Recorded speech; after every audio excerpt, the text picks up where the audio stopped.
22 जनवरी 2024 को अयोध्या में रामलला के भव्य मूर्ति का उद्घाटन कर दिया गया है, जो कि हमारे माननीय प्रधानमंत्री श्री नरेंद्र मोदी के कर कमलों द्वारा किया गया है।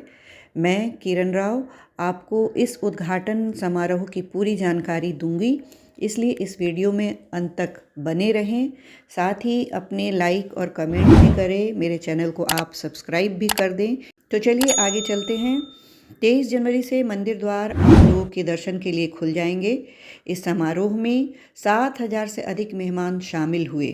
अयोध्या राम मंदिर प्राण प्रतिष्ठा का शुभ मुहूर्त पौष शुक्ल कर्म द्वादशी विक्रम संवत 2080 यानी 22 जनवरी 2024 सोमवार की दोपहर 12:29 और 8 सेकंड से लेकर 12:30 और 32 सेकंड तक रहा। इसी 84 सेकंड के सूक्ष्म मुहूर्त में भगवान राम की मूर्ति की प्राण प्रतिष्ठा की गई। राम मंदिर में रामलला की प्राण प्रतिष्ठा भारत के प्रधानमंत्री श्री नरेंद्र मोदी, राष्ट्रीय स्वयंसेवक संघ के सरसंचालक श्री मोहन भागवत, उत्तर प्रदेश की राज्यपाल श्रीमती आनंदीबेन पटेल, उत्तर प्रदेश के मुख्यमंत्री आदित्यनाथ और अन्य गणमान्य व्यक्तियों की उपस्थिति में हुई। इसके अलावा 150 से अधिक परंपराओं के संत, महामंडलेश्वर, मंडलेश्वर, श्री महंत, महंत, नागा समेत 50 से अधिक आदिवासी, तातवासी, गिरिवासी, द्वीपवासी, आदिवासी परंपराओं के प्रमुख व्यक्तियों की भी प्राण प्रतिष्ठा कार्यक्रम में उपस्थिति थी। हिंदू मान्यताओं के अनुसार किसी भी मंदिर में देवी देवता की मूर्ति स्थापित करने से पहले उस मूर्ति की विधि विधान के साथ प्राण प्रतिष्ठा की जाती है। प्राण प्रतिष्ठा का मतलब उस मंदिर में प्राण की स्थापना करना, यानी जीवन शक्ति को स्थापित करके मूर्ति को देवता के रूप में बदला जाता है। मूर्ति में प्राण प्रतिष्ठा के लिए वैदिक मंत्रों के उच्चारण और अनेक तरह की पूजा विधियों के द्वारा उस मूर्ति में प्राण को स्थापित किया जाता है। इसी वैदिक परंपरा को प्राण प्रतिष्ठा कहते हैं। मूर्ति में प्राण प्रतिष्ठा होने के बाद मूर्ति में भक्तों की प्रार्थना स्वीकार करने, वरदान देने की शक्ति आ जाती है। किसी भी मूर्ति की प्राण प्रतिष्ठा के कई चरण होते हैं, जिसे पूरा करके मूर्ति को स्थापित किया जाता है। प्रधानमंत्री नरेंद्र मोदी की मौजूदगी में अयोध्या में राम मंदिर के गर्भगृह में श्री राम लला के नवीन विग्रह की प्राण प्रतिष्ठा संपन्न हुई। देश विदेश में लाखों राजभक्त इस पावन पल के साक्षी बने। प्राण प्रतिष्ठा के दौरान हेलीकॉप्टर से नवनिर्मित राम जन्मभूमि मंदिर पर पुष्प वर्षा भी की गई। प्राण प्रतिष्ठा समारोह के बाद पीएम मोदी ने भगवान राम को साष्टांग प्रणाम किया। समारोह के बाद प्रधानमंत्री ने अपना उपवास तोड़ा। इससे पहले सुनहरे रंग का कुर्ता, क्रीम रंग की धोती और उतरिये पहने प्रधानमंत्री मोदी मुख्य द्वार से अंदर तक पैदल चलकर कार्यक्रम स्थल पर पहुंचे और गर्भगृह में प्रवेश किया।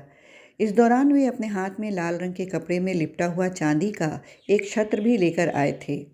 प्राण प्रतिष्ठा समारोह के दौरान बजाई गई मधुर मंगल ध्वनि में देश भर के 50 पारंपरिक वाद्य यंत्रों का इस्तेमाल किया गया। भगवान राम की प्राण प्रतिष्ठा के लिए प्रधानमंत्री नरेंद्र मोदी मुख्य यजमान के रूप में सम्मिलित हुए। प्रधानमंत्री मोदी प्राण प्रतिष्ठा के दौरान चांदी का एक विशेष थाल लेके पहुंचे। थाल में लाल रंग का वस्त्र और चांदी का छत्र भी था।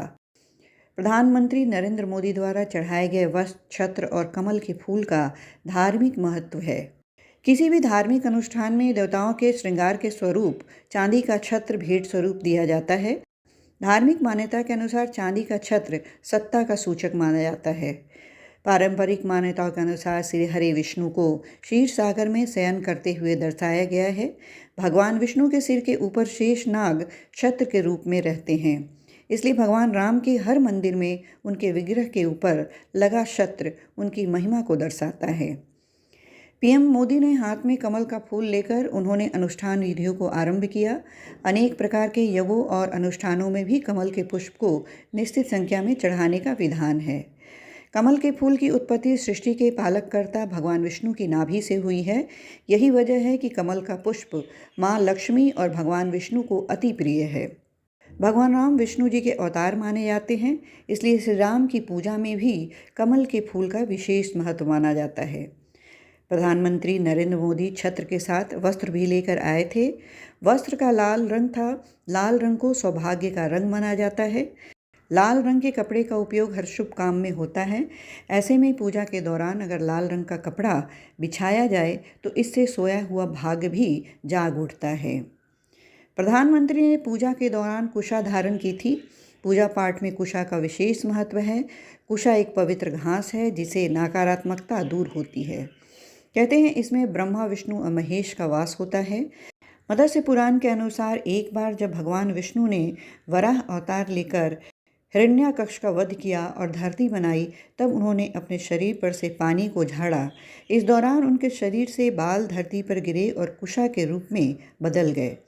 कुशा की अंगूठी बनाकर तीसरी उंगली यानी अनामिका उंगली में पहनी जाती है, जिसे पवित्री के नाम से भी जाना जाता है। इसके उपयोग से मानसिक और शारीरिक दोनों तरह से पवित्रता हो जाती है, इसलिए ये पूजा पाठ में हर जगह उपयोग किया जाता है। पूजा पाठ के दौरान जगह पवित्र करने के लिए भी कुशा से जल छिड़का जाता है। रामलला की प्राण प्रतिष्ठा की पूजा में पीएम मोदी के साथ आरएसएस प्रमुख मोहन भागवत भी पूजा में शामिल हुए। मंत्रोच्चारण के बीच पीएम मोदी और मोहन भागवत ने पूजा की। इस दौरान उत्तर प्रदेश के सीएम योगी आदित्यनाथ और राज्यपाल आनंदीबेन भी गर्भगृह में मौजूद रहीं। प्राण प्रतिष्ठा के बाद भगवान रामलला की पहली भव्य अलौकिक तस्वीर सामने आ गई। गर्भगृह में पूजा के दौरान शंखों की ध्वनि और मंत्रोच्चारण के चलते पूरा माहौल राममय दिखा। शनाई और अन्य शास्त्रीय वाद्य यंत्रों से प्रभु श्री राम का स्वागत किया गया। प्रधानमंत्री नरेंद्र मोदी ने शंख और घंटियों की स्वर लहरियों के बीच पीएम मोदी ने रामलला की आरती उतारी।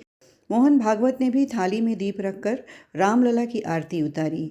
इसके बाद प्रधानमंत्री ने रामलला की परिक्रमा कर भगवान का आशीर्वाद लिया। गर्भगृह में पूजन के दौरान प्रधानमंत्री मोदी थोड़े भावुक नजर आए। प्राण प्रतिष्ठा पूजन के समय गर्भगृह में राम मंदिर तीर्थ क्षेत्र ट्रस्ट के सदस्य महंत नृत्य गोपाल दास भी मौजूद रहे। अभिजीत मुहूर्त में 85 सेकंड में रामलला की प्राण प्रतिष्ठा हुई। प्राण प्रतिष्ठा के बाद प्रधानमंत्री मोदी ने स्वामी गोविंद देव गिरी महाराज के हाथों से चन्नामृत ग्रहण कर अपने 11 दिन के अनुष्ठान को पूरा किया। ये थी जानकारी अयोध्या से। अब आप किरण राव को इजाज़त दें। नमस्कार।